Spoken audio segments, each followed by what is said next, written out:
We're thinking of moving in with my in-laws now that we're expecting a baby. My mom is still pretty young. She'd probably be happy to help with the housework and take care of her grandchild, right? My son and his wife seemed genuinely convinced they were doing a good thing, telling me this with big smiles on their faces.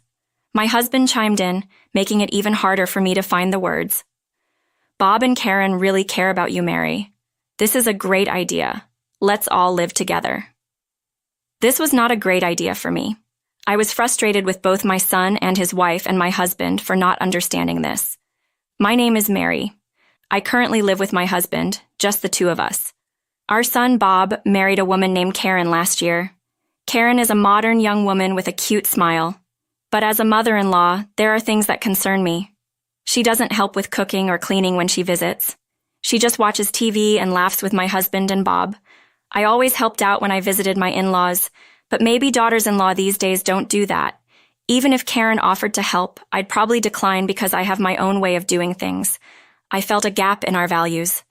Maybe this is how mother-in-law and daughter-in-law conflicts start. I've never expected much from others, so I just thought about it as if it were someone else's problem. I'm a career woman still working as an office employee. I didn't climb the corporate ladder because I loved my job. I did it out of necessity while raising Bob. My husband also worked, but he had health issues and changed jobs frequently, so his salary wasn't great. I had to work hard because Bob wanted to attend private high school and college. That doesn't mean my husband helped with housework. In the past, it was expected that women would do the housework. I always thought it would be quicker if I just did it myself rather than teaching my husband. Perhaps that was my mistake. Bob, who grew up watching his father, turned out to be a man who doesn't do any housework. When I expressed concern to Karen, she said, "Don't worry, I'm re-educating him." Maybe my parenting wasn't successful. I was busy with work and had to rely on my late mother for most of Bob's care. But hearing my daughter say she's re-educating my son was a blow. I had my issues with Karen, my husband, and even Bob, but family are still strangers to each other in some ways. As long as we're not causing each other trouble, I thought, let everyone live their lives. Then one day, Bob and Karen came to me with an unexpected proposal. We're actually expecting a baby. Bob and Karen came over for their usual visit and told us they had important news. Karen rubbed her belly and smiled shyly. This would be the first grandchild for both me and my husband. We couldn't help but smile and congratulate Bob and Karen. My husband even jumped the gun asking, "Is it a boy or a girl?" Bob laughed. "Slow down. We don't know yet." Both Bob and Karen are working. I've heard it's hard to get into childcare centers these days. When I asked Karen what she plans to do about work after the baby is born, she smiled and said, "I love my job, so I plan to continue." Karen works for an apparel company and has been at the same job since she graduated from vocational school. Raising a child won't be a financial burden for them. When I told her juggling work and parenting will be tough, but I'll help where I can, Karen shyly responded. That's why we're thinking of moving in with you and Dad. A small "what" slipped out of my mouth, but fortunately, it seemed no one heard. Bob, visibly excited, leaned in and said, "Mom, you're still young. You'd be happy to help with housework and take care of your grandchild, right?" Both Bob and Karen seemed to genuinely believe they were making a good offer. But I was at a loss for words. It sounded like they were asking me to become their housekeeper. Sure, the grandchild will probably be adorable, but to move in and take care of the child? While I was struggling to find the words, my husband enthusiastically chimed in. "Bob and Karen really care about you, Mary. It's a great idea. Let's all live together, right, Mary?" I mumbled, "Well, this was not a good idea for me." I was frustrated with both my son and his wife and my husband for not understanding this. Wondering if I was just overthinking, I decided to clarify with Bob and Karen. "You're asking me to do housework and take care of the grandchild, right? I'm still working and already have my hands full with housework." "Don't worry, Mary, you're so efficient. I really admire you," Karen assured me. "Yeah, Mom, you can handle anything. You raised me, so you can definitely take care of a grandchild," Bob added. "By taking care of the grandchild, are you talking about dropping them off and picking them up from daycare?" "If that's all, maybe I could manage." "No, Mary, there's a shortage of daycare spots." "We probably won't get one. That's why we're suggesting we all live together," Karen explained. "So you're saying I should work, do housework, and also take care of the child?" I couldn't help but let out a cold voice. Bob sensed my mood and hastily said, "Mom, maybe it's time for you to quit your job. It'll be easier on you." He's underestimating what it takes to raise a child. I struggled enough raising just Bob. I don't want to be burdened with housework and childcare at this age. And being told to quit my job didn't sit well with me. Like Karen, I take pride in my job. I've been fortunate to advance in my career and have subordinates I want to mentor. I plan to work diligently until I retire. "So I'm going to have to decline your offer," I firmly stated my position. My husband said, "Come on, Mary. Are you trying to make life difficult for Karen? I never thought you'd do something like that." "What difficult for Karen? How is this making life difficult for her?" "It is difficult," came a voice from an unexpected direction.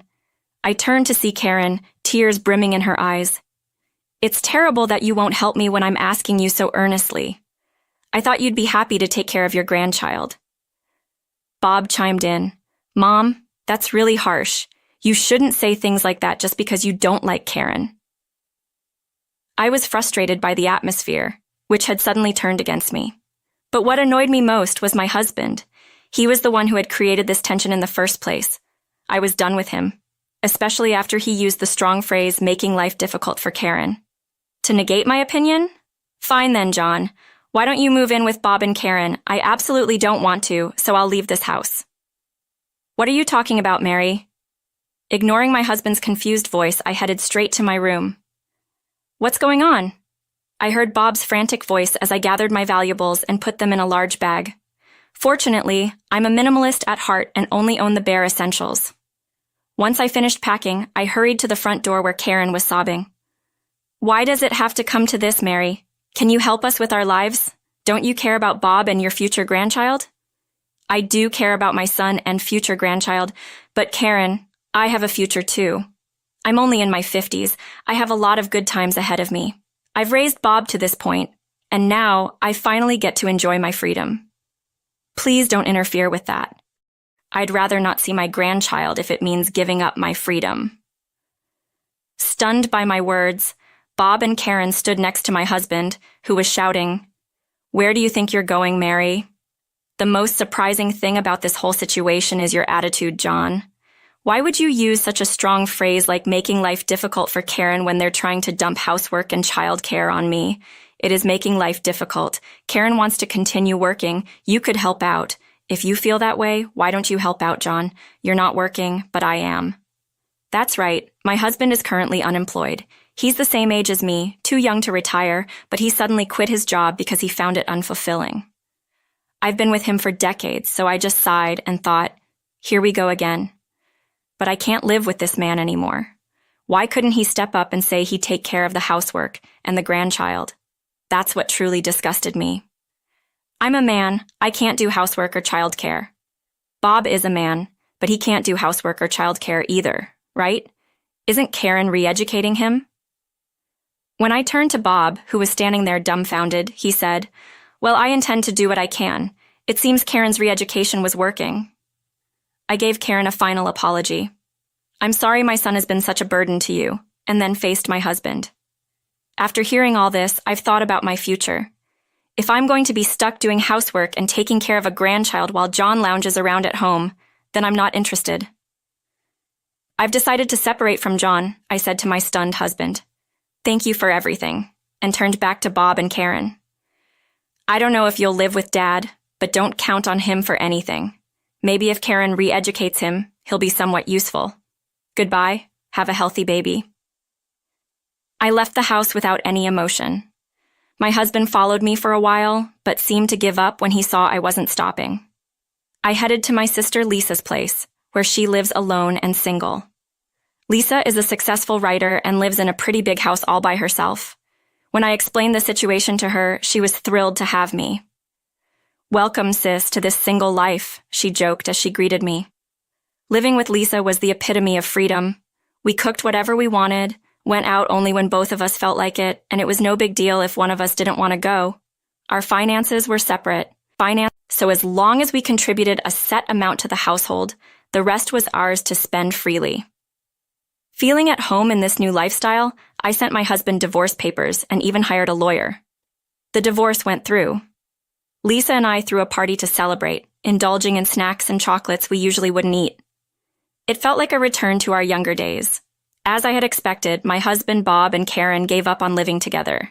It was Karen who wanted out, saying there was no benefit in living with a man who couldn't handle housework or childcare. Bob sided with Karen, and my husband was left to live alone.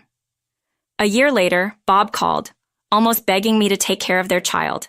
As Karen had anticipated, their child wouldn't get into a childcare center and ended up on a waiting list. I was tempted by the desperation in my son's voice, but I have my own life to live and declined. Mom, that's harsh.